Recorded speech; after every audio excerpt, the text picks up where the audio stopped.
ब्रह्मा जी कहते हैं, नारद, उसके बाद मैंने शब्द तंत्र मात्राएं आदि सूक्ष्म भूतों को स्वयं ही पंजीकृत करके, अर्थात उन पांचों का परस्पर सम्मिश्रण करके उनमें स्थूल आकाश, वायु, अग्नि, जल और पृथ्वी की सृष्टि की। पर्वतों, समुद्रों और वृक्षों आदि को उत्पन्न किया। कला से लेकर युग पर्यंत जो काल विधान है उसकी रचना की। मुने, उत्पत्ति और विनाश वाले और बहुत से पदार्थों का मैंने निर्माण किया, परंतु इसमें मुझे संतोष नहीं हुआ। मैंने साम्य शिव का ध्यान करके मैंने धर्मपरायण पुरुषों की सृष्टि की।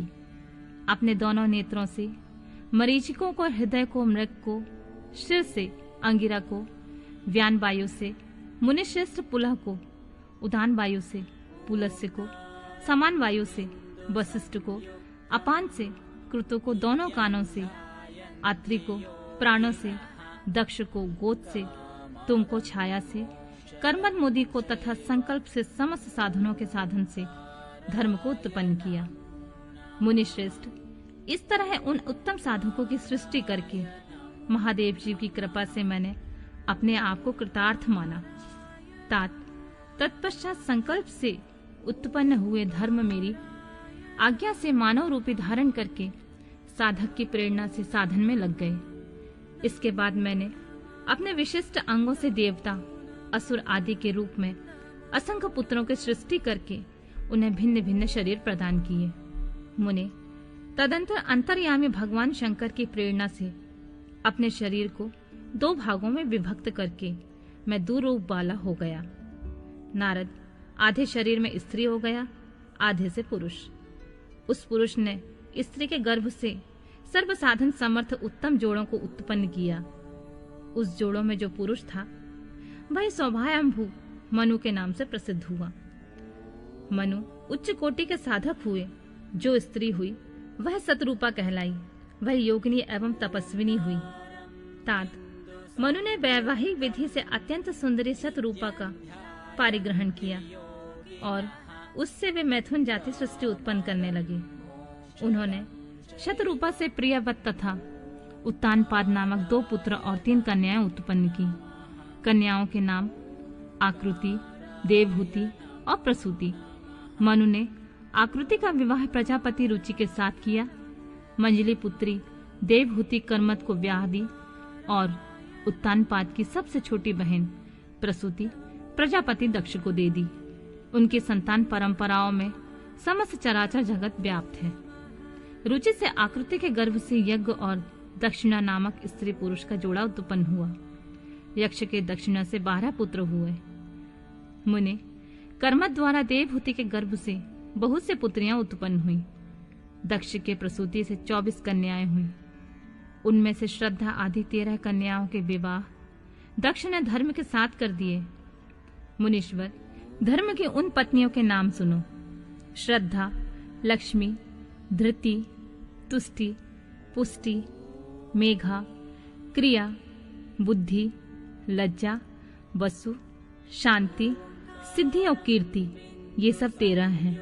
इनमें छोटी जो शेष 11 सुलोचनाएं कन्याएं थीं, उनके नाम इस प्रकार हैं: स्वाति, सती, संबुधि, स्मृति, प्रीति, क्षमा, संतति, अनसूया, ऊर्जा, स्वाहा और स्वधा।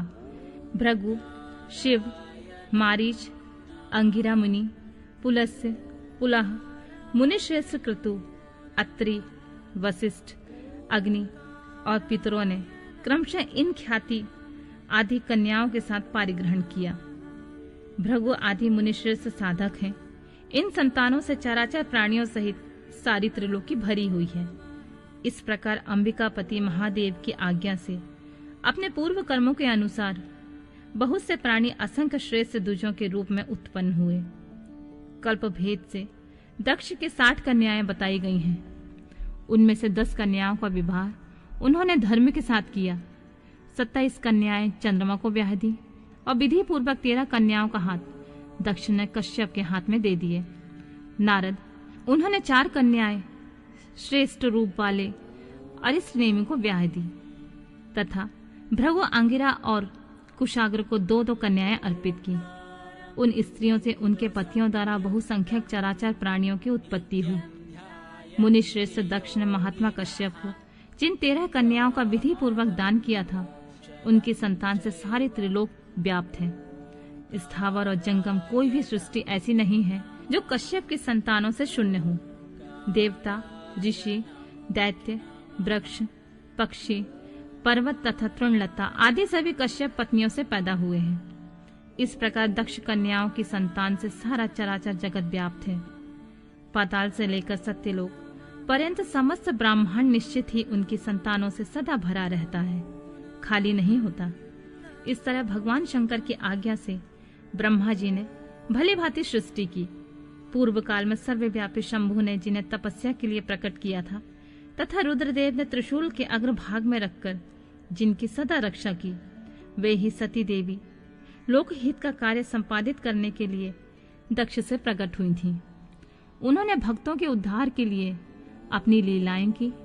इस प्रकार देवी शिवा सती होकर भगवान शंकर से ब्याही गईं, किंतु पिता के यज्ञ में पति का अपमान देखकर उन्होंने अपने शरीर को त्याग दिया और उसे ग्रहण नहीं किया। वे अपने परम पद को प्राप्त हो गईं। फिर देवताओं की प्रार्थना से वे शिवा पार्वती रूप में प्रकट हुई और बड़ी भारी तपस्या करके पुनः भगवान शिव को उन्होंने प्राप्त कर लिया। मुनीश्वर, इस जगत में उनके अनेक नाम प्रसिद्ध हुए। उनके कालिका का, चंडिका, भद्रा, चामुंडा, विजया, जया, जयंती, भद्रकाली, दुर्गा, भगवती, कामाख्या, कामदा, अम्बा, मृडानी और सर्वमंगला आदि नाम से, जो भोग और मोक्ष देने वाले हैं। ये सभी नाम उनके गुण और कर्मों के अनुसार हैं।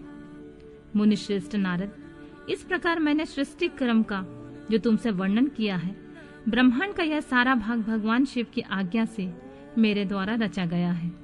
भगवान शिव को परब्रह्म परमात्मा कहा गया है। मैं विष्णु और रुद्र, ये तीनों देवता गुण भेद से उन्हीं के रूप बतलाए गए हैं। वे मनोरम शिवलोक में शिवा के साथ स्वच्छंद विहार करते हुए भगवान शिव स्वतंत्र परमात्मा है। निर्गुण और सगुण भी वे ही है।